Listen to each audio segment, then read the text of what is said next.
Itulah hebatnya Tuhan kami itu. Tuhan kami itu maha kuasa tapi maha lemah. Itu hebatnya. Jadi bingung kan kamu kan? Tuhan kami itu maha tahu tapi maha tidak tahu juga. Bingung kamu kan? Jadi harus belajar dulu kamu. Susah kamu memahami itu, ya. Dan kamu tidak akan bisa memahami Tuhan kami. Dia maha tahu tapi maha tidak tahu juga. Dia maha kuasa tapi tidak maha kuasa juga. Nah, bagaimana artinya itu? Kontolnya adalah reality kehormatan. Kalau bisa sih kontol mau dibelek-belek. Enggak, bukan kehormatan, enggak dilindungi. Oh, datang orang migang, apa sih bisa? Apa kamu masih dikatakan punya kehormatan jika kayak gitu perlakuannya? Jangan main-main. Kontol adalah mewakili bahagian kehormatan dalam hal kekudusan.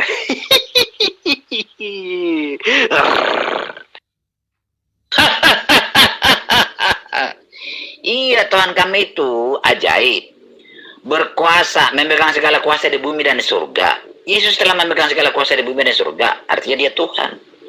Tuhan kami itu uniknya, dia maha lemah, tapi dia maha kuasa. Uniknya lagi, Tuhan kami itu maha tidak tahu, tapi dia maha tahu. Bagaimana itu bisa diterima oleh otak? Tidak bisa, tidak mampu kita memahami itu. Ya sudahlah, biarlah Tuhan kami seperti itu. Ciri-ciri Tuhan kami seperti itulah. Beda dengan Allah SWT, dia maha kuasa aja. Dia tidak bisa bikin apa-apa. Tidak berkuasa Allah SWT itu. Dia tidak bisa menjadi manusia, tidak bisa menjadi manusia. Beda dengan Tuhan kami itu, ya. Jadi ciri-ciri Allah SWT dengan Tuhan Alkitab itu beda. Jangan dipaksakan harus sama. Pli, kamu mau bahas apa banding-bandingkan kitab dongeng Quran dengan Bible? Nggak bisa, nggak nyambung. Masalahnya, ya, kitabmu itu kan dongeng. Jadi tidak ekuvalen gitu loh. Itu masalahnya, Pli. Ya, harusnya sesama ini ya, sesama harus sebanding lah. Gimana ya? Jadi susah compare-nya gitu. Ya itu dulu. Yaudah, mari kita buktikan bagaimana kitabmu dan kitabku berbicara tentang embrio. Ya, kita coba dari satu sisi embrio misalnya. Bagaimana Al-Quran menceritakan proses ini dan bagaimana kitab Anda juga menceritakan tentang embrio. Berani gak kita adu materi ini? Satu aja, supaya kita bisa tahu mana yang dongeng. Silakan. Gak usah lah bahas-bahas itu. Musa berbicara dengan Allah dalam bahasa apa? Itu aja, Jul. Ya, kenapa nggak mau? Supaya kita tahu siapa yang dongeng di sini. Kita harus ya menilai sebuah kitab berdasarkan dengan apa yang ditemukan oleh manusia zaman sekarang, di zaman modern. Kalau bercerita tentang Musa, itu adalah sesuatu kisah sejarah yang pernah terjadi. Islam, Kristen, Yahudi sama menceritakan satu sosok ini. Jadi kita tidak perlu membahas itu. Kenapa? Ya kenapa? Kamu hanya punya kitab terjemah. Harusnya kalau kamu ingin membahas tentang Nabi Musa, tunjukkan kitab aslinya yang kayak mana yang kamu gunakan sebagai rujukan. Kalau terjemah, itu bisa dirubah kapan saja. Tak ada yang bisa menandingi Al-Quran tentang itu. Sekarang kita berbicara mengenai embrio aja. Supaya kita tahu mana yang dongeng sebenarnya. Al-Quran secara lengkap menceritakan proses embrio di dalam bagaimana Allah menciptakan manusia. Nah, di kitabmu juga ada. Nah, disitulah kita lihat yang mana yang dongeng sebenarnya. Benarkah bahwa manusia di dalam rahim itu mengeras seperti keju? Itu ada di dalam kitabmu. Ya. Sekarang kita tunjukkan apa yang kamu tuduhkan terhadap Quran, kita buktikan hari ini. Jangan takut ya. Jangan takut, ya. Nah, kan udah saya bilang, ibarat mencatur, masih satu langkah sudah KO. Makanya itu Islam itu bingung sendiri. Makanya jangan pertentangan. Jangan bilang Quran itu udah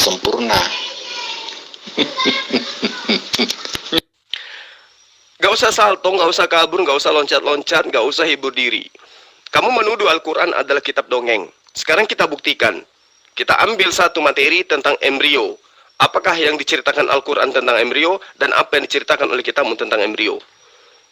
Ayo, berani enggak kamu? Enggak berani kan? Kenapa? Karena terbukti kitab kamu itu memang dongeng. Mau dibahas dari aspek manapun, tidak akan ada Anda temukan sebuah kebenaran di dalamnya. Percaya sama saya. Kenapa? Kitabmu hanya terjemah. Original teksnya nggak ada. Kitabnya Nabi Musa nggak bisa kamu tunjukkan. Ajaran-ajaran Yesus yang langsung dari Yesus nggak bisa kamu tunjukkan. Karena itulah kemudian saya ingin menyumbat mulut besarmu dengan membuktikan bahwa kitabmu lah yang dongeng, bukan kitabku. Mari kita buktikan. Nggak usah panjang-panjang, Pri. Sekarang kau bilang, kenapa nggak takut kamu cerita Musa? Ya, Musa itu berbahasa apa? Udah itu aja. Ya, berbahasa apa? Supaya kita tahu, kau bilang terjemahan. Kamu yang umat terjemahan atau kami yang umat terjemahan? Nggak apa-apa, kalau kami terjemahan nggak ada masalah sama kami. Tapi Quran terjemahan nggak? Ya, ayo jawab aja. Sekarang yang kita bahas ini masalah dongeng atau bukan. Ya, kalau Al-Quran tidak kemudian menjelaskan bahwa Nabi Musa itu berbahasa Arab, tidak. Tetapi Allah menerangkan, Allah berfirman kepada para nabinya dengan menggunakan bahasa kaumnya. Mau Musa bahasa Inggris, berarti Allah berfirman kepada Musa dengan menggunakan bahasa Inggris. Mau Musa itu bahasa Jawa, berarti Allah pada masa itu berfirman dengan menggunakan bahasa Jawa. Intinya Allah berfirman kepada Nabi Musa berkaitan dengan bahasa yang digunakan oleh kaumnya. Tidak ada pertentangan dalam Al-Quran tentang itu. Nah, sekarang kita berbicara mengenai embrio. Kenapa Anda ketakutan? Kenapa Anda ketakutan? Ayo silakan, kita buktikan, biar orang lain menyimak bahwa ternyata kitab Anda lah yang dongeng. Anda menuduhkan Al-Quran dongeng. Kita lihat, apakah betul? Atau jangan-jangan kitab Anda yang hanya terjemah itu kitab dongeng. Silakan. Dongengnya banyak lah. Kalau mau cerita dongeng di Quran, Isa berbicara dari ayunan, dongeng nggak itu? Ya dongeng. Itu kan udah kitab apokrif. Sudah ada, ya. Apalagi Isa menciptakan burung dari tanah liat, apokrif. Kan apokrif Kristen itu. Itu kan cerita-cerita ada 200 tahun sesudah ya kematian Yesus. Itu masuk ke Al-Quran. Dongeng nggak? Ya dongeng. Itu kan dongeng-dongeng. Ya itulah bukti sejarah yang ada. Nah sekarang Allah itu berbicara dengan Musa bahasa apa? Jawab aja, kenapa kamu takut? Bilang bahasa Ibrani. Ya, bahasa Ibrani. Atau bahasa apa? Nggak usah salto kemana-mana ya. Apa yang diceritakan kemudian dalam Al-Quran Anda katakan dongeng. Kenapa? Karena Anda menggunakan penilaian Anda dengan berdasarkan kitab yang ditolak oleh gereja para awal muda. Pada awal mula. Padahal ya, gospel itu bertaburan sebelum ditetapkan 4 yang dikanon. Yang tidak berkesesuaian dengan ajaran Romawi, tidak berkesesuaian dengan ajaran Yunani, ditolak. Yang tidak mengajarkan Yesus Tuhan, ditolak. Nah, lalu kemudian cerita itu Anda katakan dongeng. Tidak seperti itu secara ilmiah untuk menilai dongeng atau tidak. Jangan jadikan sandaran kitab Anda untuk menilai Quran, tidak boleh. Kita gunakan yang metode netralnya. Kenapa? Kalau hal tentang berbicara dalam ayunan, di dalam kitab Anda, itu sangat jelas bagaimana kemudian keledai bisa berbicara, batu bisa berbicara. Itu di kitab Anda. Apakah kalau saya gunakan penilaian Anda terhadap Quran, boleh saya katakan dongeng? Boleh. Coba, secara ekstrim, batu kok berbicara, keledai kok berbicara, itu ekstrimnya. Tapi tidak begitu menelaah sebuah kebenaran dan seperti itu. Nah, saya mengajak Anda itu untuk tersadarkan, ya, untuk menarik ucapan Anda untuk mengatakan Al-Quran itu adalah dongeng. Dengan cara kita bahas embrio. Berani tidak Anda? Kalau berkaitan dengan bahasa yang digunakan oleh Allah, Al-Quran sudah memiliki kaidah yang tidak bisa ditawar-tawar. Wa ma arsalna mir rasulin illa bilisani kaum. Allah mengutus seluruh nabi, seluruh rasul, ya, kepada kaumnya dengan menggunakan bahasa kaumnya. Kalau kaumnya Nabi Musa menggunakan bahasa Ibrani, maka Allah berfirman kepada Musa dengan bahasa Ibrani. Kalau bahasa Pasita dengan bahasa Pasita, bahasa Aramaik dengan bahasa Aramaik. Itu yang perlu kamu pahami. Wa ma arsalna mir rasulin illa bilisani qaumi. Kaidahnya jelas. Nah sekarang saya tanya samamu, mari kita buktikan. Kamu nggak usah takut. Bagaimana kitabmu berbicara mengenai embrio? Lalu bagaimana penilaian, penemuan yang ada sekarang ditemukan oleh para ilmuwan tentang embrio? Lalu kemudian kita lihat di Al-Quran. Supaya kita bisa tahu yang mana yang dongeng. Kamu jangan ketakutan.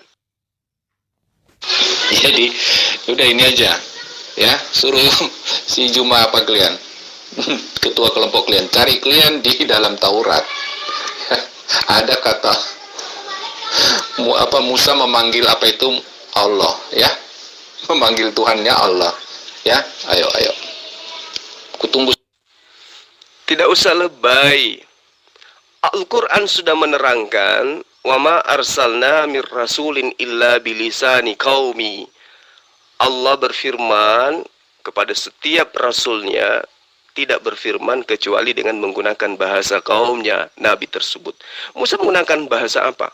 Kaumnya menggunakan bahasa apa? Ya bahasa itulah yang kemudian Allah firman gunakan untuk berfirman kepada Musa. Sebenarnya ini kamu sudah tahu, cuman kamu menutupi dongeng yang ada dalam kitabmu.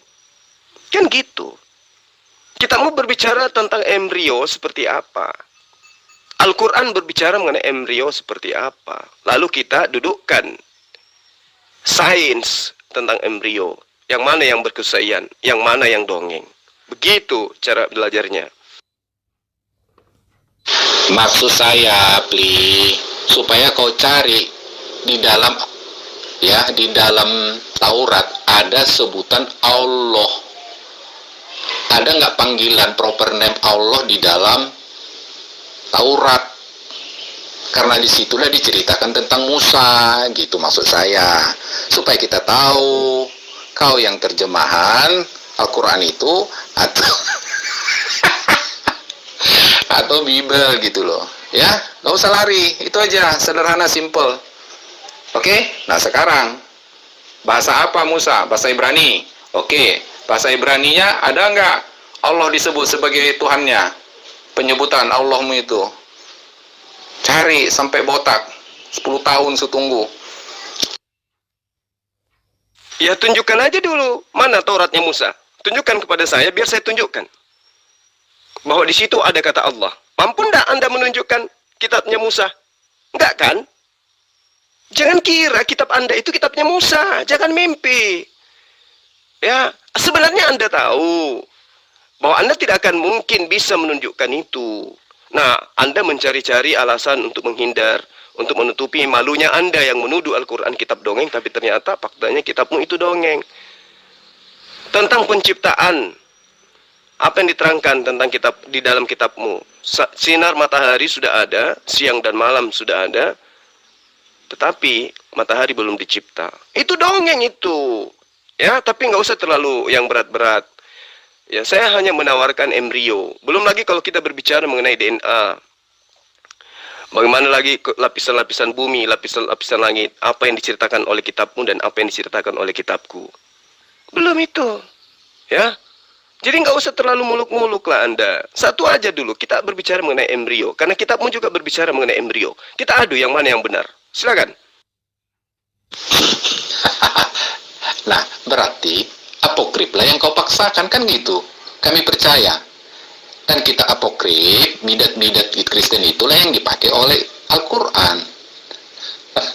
Dan sekarang ceritanya, cerita dongeng-dongeng itu yang ada di masyarakat itu, yang disebut menjadi firman Allah.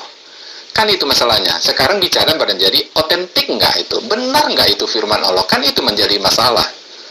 Kan dari cerita rakyat itu sendiri ada masuk ke dalam firman Allah, kan gitu. Yang kalian katakan 100% Al-Quran itu adalah firman Allah. Ceritanya dari mana? Cerita rakyat kok jadi firman Allah? Tahun 700 ada, abad ke-7. Cerita tahun abad ke-2 muncul di abad ke-7. Aneh, kan itu aja Jul, pli.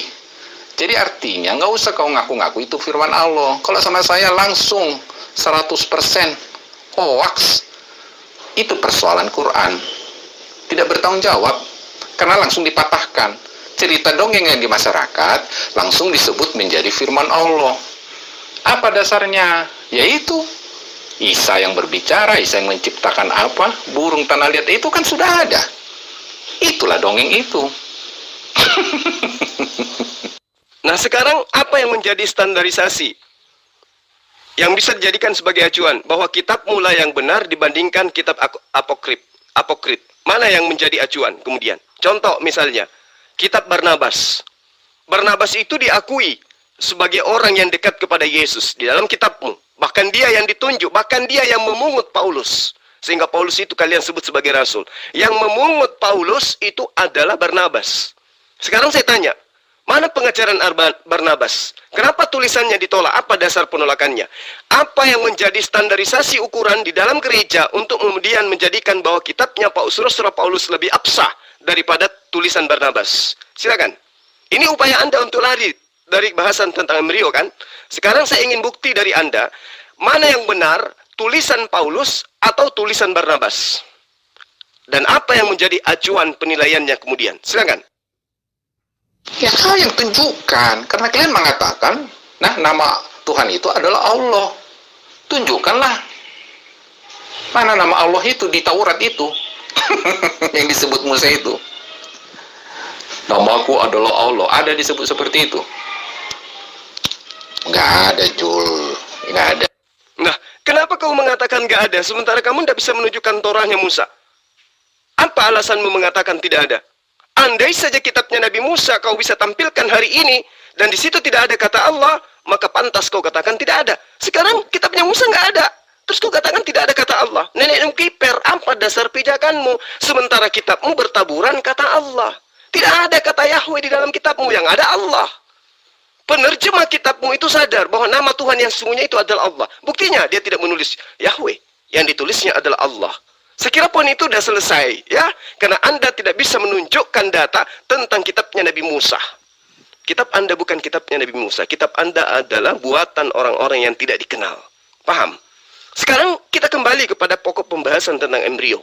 Kenapa Anda takut membahas itu? Sementara kitab Anda menyajikan materi itu. Ada apa? Apakah Anda menyembunyikan dongengnya? Nah, inilah yang Anda harus sadari. Sekarang Anda berbicara mengenai Injil apokrit. Nah, sekarang saya tanya sama Anda, mana yang benar? Tulisan Barnabas atau tulisan Paulus atau tulisan Lukas atau tulisan Markus atau tulisan Yohanes? Mana yang benar? Kalau Anda mengatakan yang benar itu adalah yang di kanon, apa dasar pijakannya untuk membenarkan itu? Sementara Yesus tidak ada turut mengambil bagian di dalam pengesahan terhadap kitabmu. Yang kanon, siapa yang mengkanonkan? Ayo, siapa yang mengkanonkan? Yang mengatakan itu adalah Injil, siapa yang mengatakan itu adalah Injil? Ayo, yang mengatakan perjanjian baru, siapa yang mengatakan kitab Anda adalah perjanjian baru? Siapa yang memberi nama itu? Mana legitimasi Yesus terhadap kitab-kitab Anda? Kenapa yang lain Anda tolak?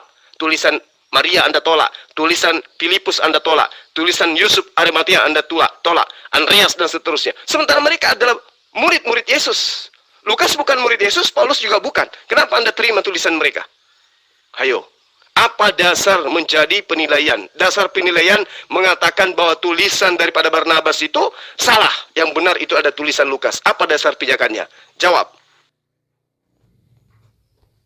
Tidak ada yang benar dari Quran. Kamu ngambil dari Barnabas mana? Yang diterbitkan tahun mana? Abad ke-16. Barnabas mana kamu?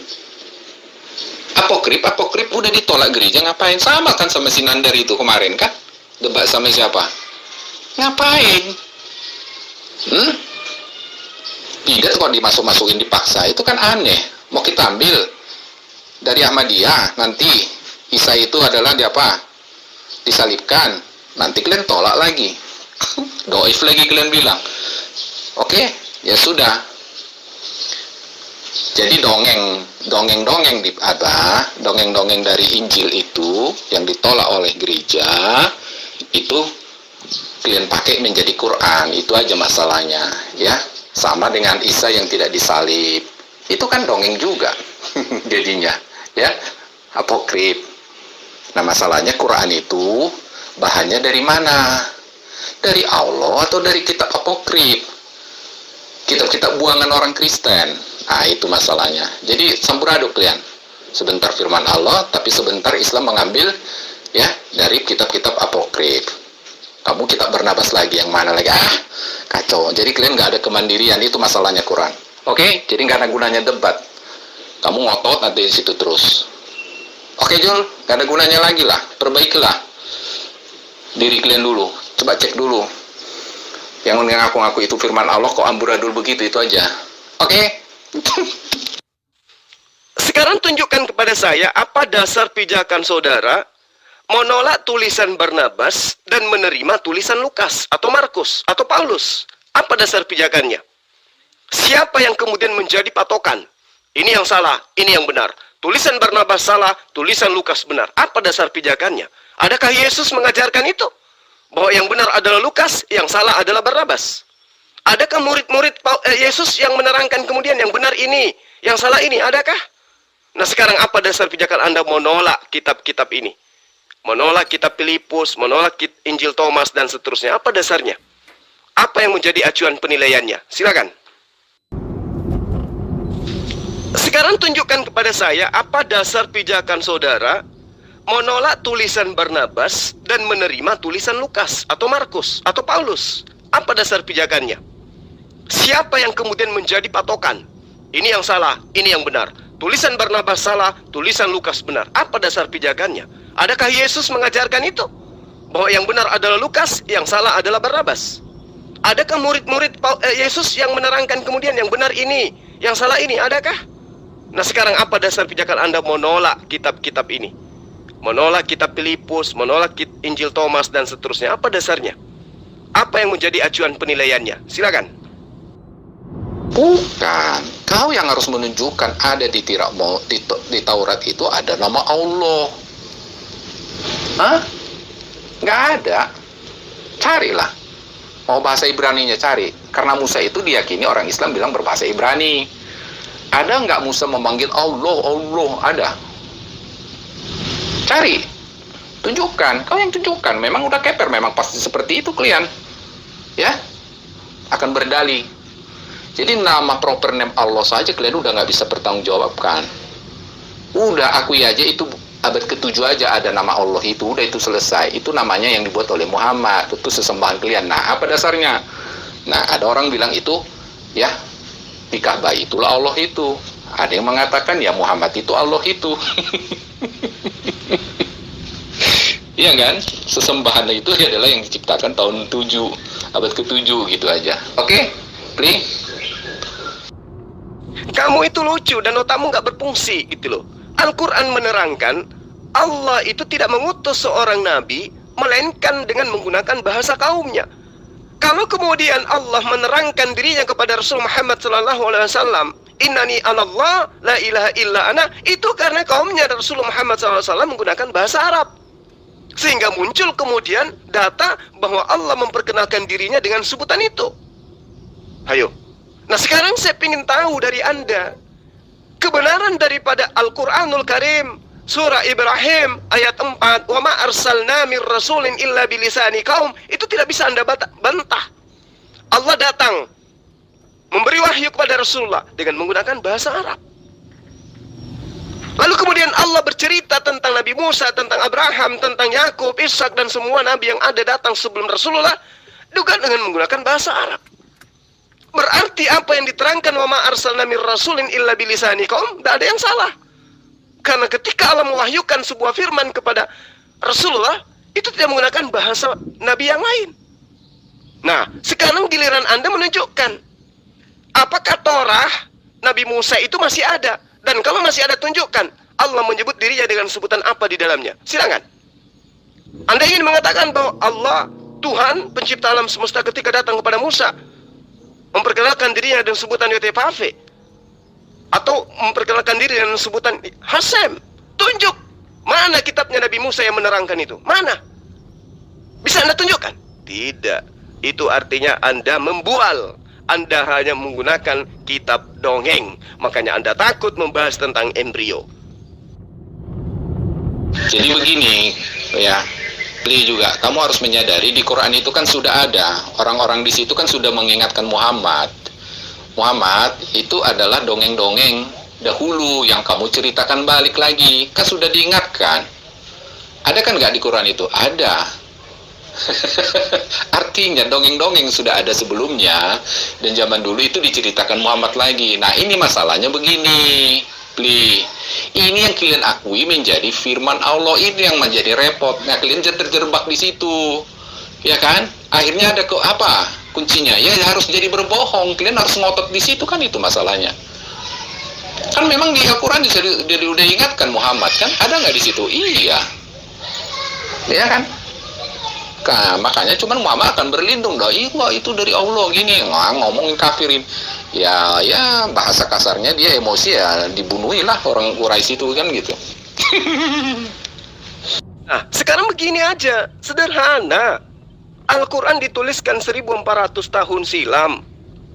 Kalau itu kemudian dongeng, pasti akan bertentangan dengan para ilmuwan. Apa yang diceritakan Al-Quran tentang embrio, tentang alam semesta, tentang air, tentang darat, tentang gunung, tentang apapun itu, maka pasti akan bertentangan dengan kebenaran. Tunjukkan mana yang bertentangan. Lalu lihat kitabmu. Apa yang berkesesuaian di kitabmu dengan sains? Ada? Tidak ada. Satupun. Saya yakin tidak ada.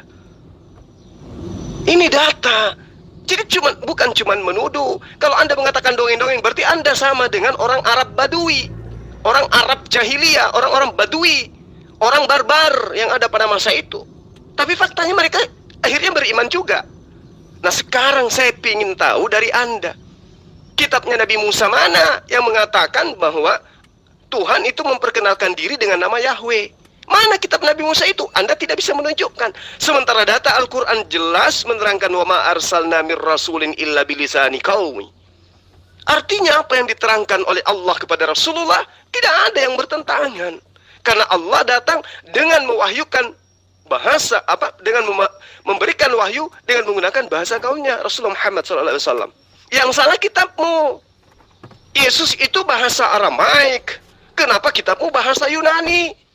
Itu yang perlu kamu sadari. Kok bisa kitabmu bahasa Yunani? Sementara Yesus itu adalah penutur bahasa ibu, bahasa Aramaik. Apa buktinya? Apa buktinya? Ketika dituliskan Eli, Eli, lama sabaktani. Kenapa bukan menggunakan bahasa Yunani? Karena Yesus memang menggunakan bahasa Aramaik. Tidak mengatakan Theos, Theos, tapi dia katakan Eli, Eli. Sadar enggak kamu sampai situ? Makanya salah Al-Quranmu itu, Jul. Harusnya Allah itu berbicara itu kepada Jibril. Jibril menyampaikan kepada Muhammad, oh nama Allah gini loh Muhammad. Nah, nama Tuhan itu adalah Yahweh. Paling tidak begitu. Yahweh itu Jehovah. Ya, yang sudah bicara dulu sama Musa. Begitu, itu terus namanya. Bukan tiba-tiba jadi Allah. Gitu, paham? Kalau itu kok ditukar namanya. Berarti dua orang. Dua yang berbeda. Satu Yahweh, ya kan? Yang berbicara sama Musa. Satu lagi Allah yang bicara sama Jibril, kan gitu aja. Paham? Sederhana, simple kok. Jadi Yahweh sama Allah beda enggak, Jul? Ya pasti beda. Namanya aja udah beda kok. Oke? Gitu aja, nggak usah bertele-tele, please. Pusing kalian nanti. Jadi nggak ada proper name-nya siapa? Allahnya Muhammad apa? Tuhannya orang Islam apa? Ya Allah. Ya, orang si Musa siapa? Yahweh. Gitu aja, ya. Kalau itu yang kamu jadikan acuan, ya. Kalau itu yang kamu jadikan acuan, kenapa kemudian nama Tuhan itu berubah menjadi Yesus di kitabmu? Hayo. Kenapa berubah menjadi Yesus di kitabmu? Ada apa? Dan kalau Anda jadikan acuan Yehova, mana kitabnya Nabi Musa? Tunjukkan kepada saya. Di mana di dalam kitabnya Nabi Musa menunjukkan bahwa nama Tuhan itu adalah Yehova? Tunjuk. Yang Anda bisa kan cuma kitab terjemah. Kitab Anda cuma terjemahan dari Septuaginta. Septuaginta ngerti enggak Anda? Coba. Jadi Anda itu membuat sebuah penilaian terhadap Al-Quran, sementara yang Anda gunakan menilai itu adalah sesuatu yang palsu. Ibarat Anda menilai sebuah emas murni dengan menggunakan emas palsu. Emas palsu ini yang Anda jadikan standar untuk menilai emas murni. Itu namanya error. Jangan mentang-mentang kitab Anda dongeng, kemudian Anda mengatakan Al-Quran juga dongeng. Sementara Anda tidak bisa membuktikan apa-apa. Itu namanya bahlul. Itu namanya bahlul. Itu namanya nenekmu kiper. Karena tidak ada ilmu, kemudian Anda menghujat Al-Quran sebagai kitab dongeng, sementara kitab Anda, original teksnya saja tidak ada. Gimana ceritanya tuh? Ayo. Anda ingin mengajari ikan berenang, sementara Anda adalah kucing. Nggak cocok itu. Nggak cocok. Yang ada Anda ditertawakan. Iya, betul. Bingung dia itu. Nanti ngarang lagi sains-sains sok-sok. Udah dibantah banyak sains-sains yang di Quran. Nanti kita buka lagi apanya siapa? Christian Prince. Kelabakan semua Islam. Kenapa Anda tidak berani membahas embrio? Ada apa? Aduh, kau bicara sains-sains. Sekarang ku tanya kau, sperma dikeluarin dari mana? Kau banyak kali sains-sains. Ayo, sperma keluar dari mana? Quran. Ayo, sains-sains. Kalau saya jawab tentang ini, berani tidak kamu ajukan juga jawaban dari kitabmu tentang apa yang kamu pertanyakan ini? Kita uji, yang mana yang dongeng? Iya, mau bahas embrio dari mana dulu sumbernya? Sperma. Biar kita bahas embrio. Biar jelas dulu dasarnya. Ayo, dari mana? Hah? Dari kontol nggak sperma?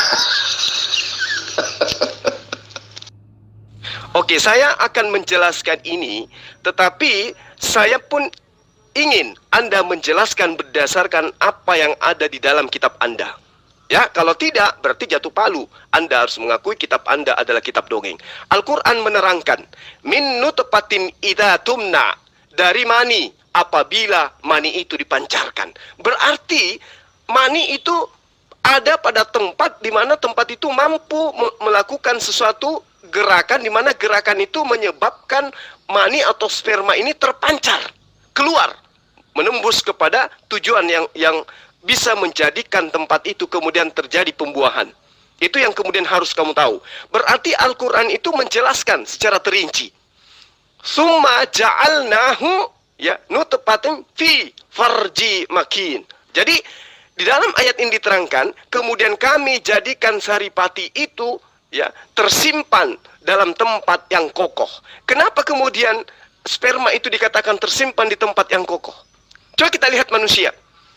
Kalau dia luka, tangannya, kakinya, atau apapun yang luka pada dirinya, yang keluar darah, keringat, atau cairan putih, bukan sperma. Dimanapun di tubuh ini dilukai akan keluar darah, bukan sperma. Padahal sperma juga berada pada dalam tubuh manusia. Tapi kenapa bukan sperma yang keluar? Karena yang diterangkan oleh Al-Quranul Karim, surah Al-Mu'minun, sperma itu berada pada tempat yang sangat-sangat kokoh. Itu yang perlu kamu paham. Sampai di sini dulu. Al-Quran menerangkan bahwa air mani itu berasal dari tempat di mana dia dipancarkan. Berarti ada dalam tubuh manusia. Di mana laki-laki itu mampu memancarkan sperma. Berarti ada pada tempat yang kokoh. Nah, saya minta di kitab Anda bercerita tentang apa? Tentang sperma. Sperma ditaruh di mana? Silakan. Aduh, udah bingung Islam semua. Disuruh cari nama Allah di dalam kitab Ibrani, pembicaraan Musa. Nggak ketemu. Bicara sains, dari mana keluar sperma, nggak bisa jawab. Padahal anak kecil juga tahu sperma itu keluar dari kelamin laki-laki yang disebut dengan sekarang bahasanya kontol, kan gitu kan? Atau apalah ya, penis lah, gitulah ya. Yang diproses di dalam telur, apa namanya?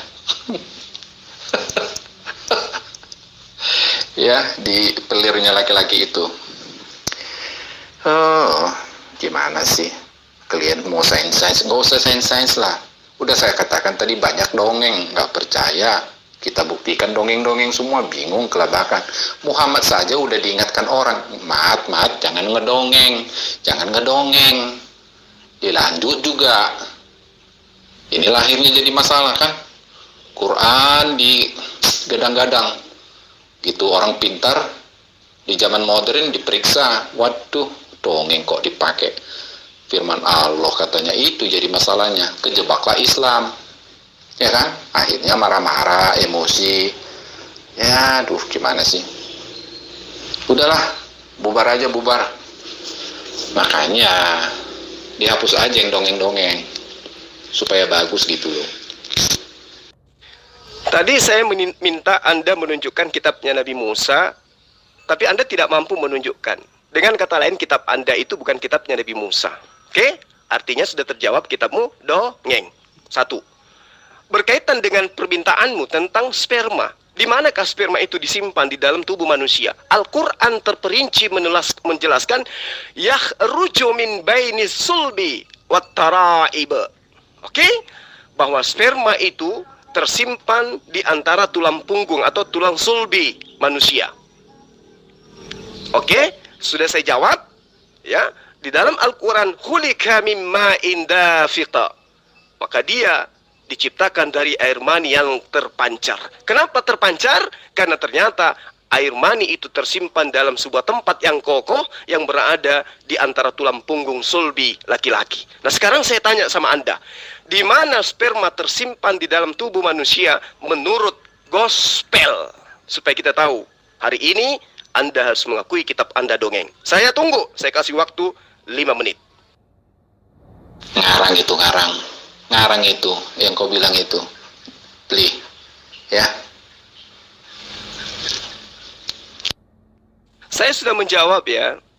Khulika mimma indafika. Allah menciptakan dari manusia itu dari sperma yang terpancar. Di mana tersimpan itu sampai dia terpancar? Yakhruju min baini sulbi wat tara'ib. Dari antara tulang punggung yang kemudian ilmu kedokteran sebut sulbi. Oke? Sulbi menurut ilmu kedokteran itu berada di antara tulang punggung yang diterangkan oleh Al-Quran, yakhruju min baini sulbi. Sekarang saya tanya sama Anda, apa yang diceritakan gospel, gosok pelan-pelan, tentang embrio, tentang sperma, tentang sulbi? Silakan.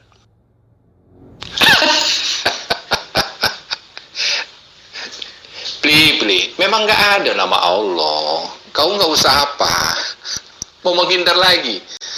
Seluruh Islam dunia nggak bisa mencari nama Allah di dalam bahasa Ibrani. Nggak ada. Kau ngapain gitu loh? Membuktikan, emang nggak ada memang. Sampai botak kamu kemarin nggak ada, ya. Coba cari orang Yahudi, ada nggak? Tanya dulu Yahudi itu. Ya, jadi udahlah. Ngapain lagi dilanjut? Nama Allah saja nggak jelas. Oke? Udah dongeng. Sperma lagi sains kamu bilang lagi tadi. Udah nggak betul. Ya, kau karang-karang sana sini. Udahlah, udah.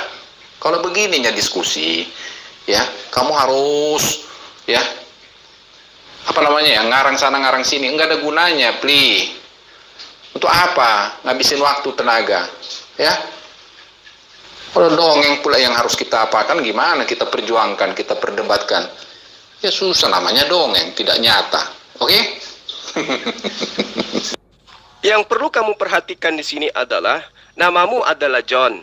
Kalau kamu ke barat tetap John, pindah ke Indonesia tetap John, ke Papua tetap John, kemanapun namamu pasti tetap John. Gak mungkin berubah menjadi Jojon.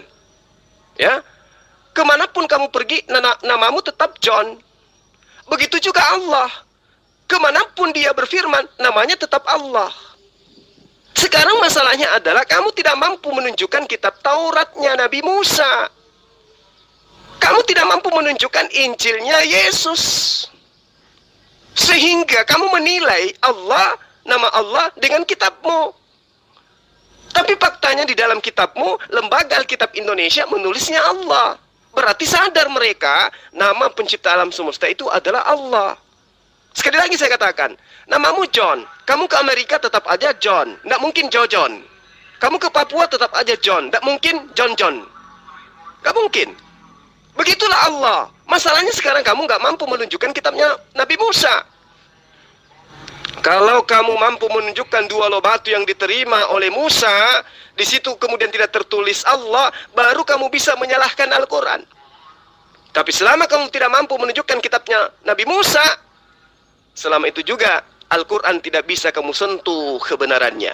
Al-Quran tetap aja benar, mutlak, absolut, tidak ada yang kemudian dijadikan celah untuk menjatuhkan Al-Quran sebagai kalamullah.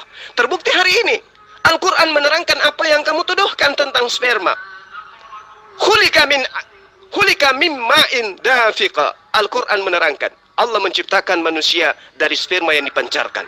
Dari mana asalnya sperma itu dipancarkan? Yakhruju min baini sulbi. Coba. Apakah bertentangan dengan ilmu kedokteran? Tidak. Justru Al-Quran berkesesuaian dengan ilmu kedokteran ketika bercerita tentang sulbi. Nah, sekarang saya minta dari kitabmu. Silakan. Kamu nggak usah kabur dulu ya. Kamu nggak usah kabur dulu. Sekarang tunjukkan mana kitabmu berbicara mengenai embrio, mana kitabmu berbicara mengenai sperma. Saya sudah menunjukkannya. Dari Al-Quran. Khulika min ma'in dafiqa. Yakhruju min baini sulbi. Oke, sekarang tunjukkan kepada saya di dalam kitabmu yang bercerita tentang sperma itu disimpan di mana, dipancarkan dari mana, dan betulkah sperma itu keras seperti keju? Jawab. Paman, si John kabur, Paman. Udah, Pli, nggak usah bohong-bohong aja lagi. Selesaikan sudah, selesai finish itu Islam yang bukan bohong. Nggak ada, ya Musa memanggil itu Allah, nggak ada. Ya Allah, nggak ada dia memanggil itu. Dan Tuhan juga nggak mengatakan namaku Allah sama Musa, enggak. Gak usah kau bohong-bohongi, dunia udah tahu gitu loh. Orang Ibrani juga nggak ada mengatakan, nggak pernah menyebut Allah. Kamu ada aja. Ya sudah, nggak apa-apa. Terserah kamu, suka-suka kamu. Lawang kamu nggak bisa menunjukkan kitabnya Nabi Musa. Udah selesai. Sekarang tunjukkan kitabmu, ya, yang berbicara tentang embrio. Benarkah embrio itu keras seperti keju? Jawab. Jujur, Pli, nggak capek kau berbohong, berdusta gitu, Pli. Nggak capek kau, harus ngarang-ngarang bagaimana menegakkan Quran itu. Nggak capek kau. Kau harus debat sana sini gitu. Udahlah, coba kalian ajaklah teman-teman muda apa adanya aja gitu. Buya Sakur yang kritis pun kau tuh kritisi lagi, ya, yang pinter profesor doktor gitu. Susah. Udah dikatakan Buya Sakur, Al-Quran itu, Islam itu tidak sempurna, ya. Jangan curhat, Paman. Sekarang tunjukkan kitab Anda bukan dongeng, Paman. Tunjukkan kitab Anda, benarkah embrio itu keras seperti keju, Paman? Lalu sperma itu terpancar dari mana, Paman? Silakan, Paman, karena Al-Quran itu berkesesuaian dengan sains terkait dengan sperma, embrio, sulbi. Sekarang giliran Anda buktikan bahwa kitab Anda itu benar-benar dongeng. Silakan. Buya Sakur, belajar kau, Pli, sama Buya Sakur, ya. Denny Siregar, Armando, ayo, Kurai Sihab gitu, ayo, sadar kalian, sadar, ya, kalian sudah terbelenggu dengan ini doktrin yang udah sesat, ya, 1400 tahun katanya Islam itu sesat. Masya Allah, Allahu Akbar, Allahu Akbar, Allahu Akbar. Anda cuma bisa curhat, Anda tidak bisa membuktikan bagaimana kitab Anda bercerita tentang sperma, tentang embrio, tentang sulbi. Hari ini Anda telah mendengarkan, ya, langsung dari saya bagaimana Al-Quran bercerita tentang apa yang ditemukan oleh ilmuwan tentang embrio, tentang sulbi. Khulika mimma indafika yakhruju min baini sulbi wat taraib. 1400 tahun silam sudah ditorehkan, sudah dituliskan. Bagaimana mungkin kemudian Rasulullah Muhammad SAW bisa mengetahui tentang sperma, tentang tempat sperma, tentang tulang sulbi, tentang apa yang berada di antara dua punggung, tulang punggung manusia? Dari mana Rasulullah Muhammad SAW tahu? Dia bukan dokter, dia bukan ilmuwan, ya. Inilah bukti bahwa Al-Quran itu adalah firman Allah. Sementara Anda cuma bisa petantang, petenteng, menghina dan menghujat Al-Quran. Kenapa? Karena sesungguhnya Al-Quran juga telah menceritakan tentang Anda. Ya, Al-Quran telah menerangkan tentang Anda. Al-Quran menceritakan tentang siapa diri Anda. Al-Quran tidak salah ketika menerangkan kepada Anda, kepada manusia, bahwa seorang kafir seperti Anda diterangkan, wa masalul ladina kafaru kamathalil ladina yan'aqu bima la yasma'u illa du'a wa nida summum bukmun umyun fahum la yarji'un. Seumpama Zulkifli M. Abbas itu adalah penyeru dan kamu John adalah orang-orang kafir seperti orang yang digembalakan. Kamu diteriaki seperti hewan, kamu dijelaskan seperti hewan. Kamu dengarkan seruan itu, kamu dengarkan teriakan itu, kamu dengarkan penjelasan itu, tapi kamu tuli bisu dan buta karena kamu tidak mengerti. Ya, wa mathalul ladzina kafaru kamathalil ladzina yan'iqu bima la yasma'u illa du'a. Kamu itu laksana hewan, dijelaskan tidak bisa paham. Kenapa? Karena kamu tidak menggunakan akal sehatmu. Summum bukmun umyun fahum la ya'qilun. Paman, si John kabur lagi, Paman. Paman, si John kabur.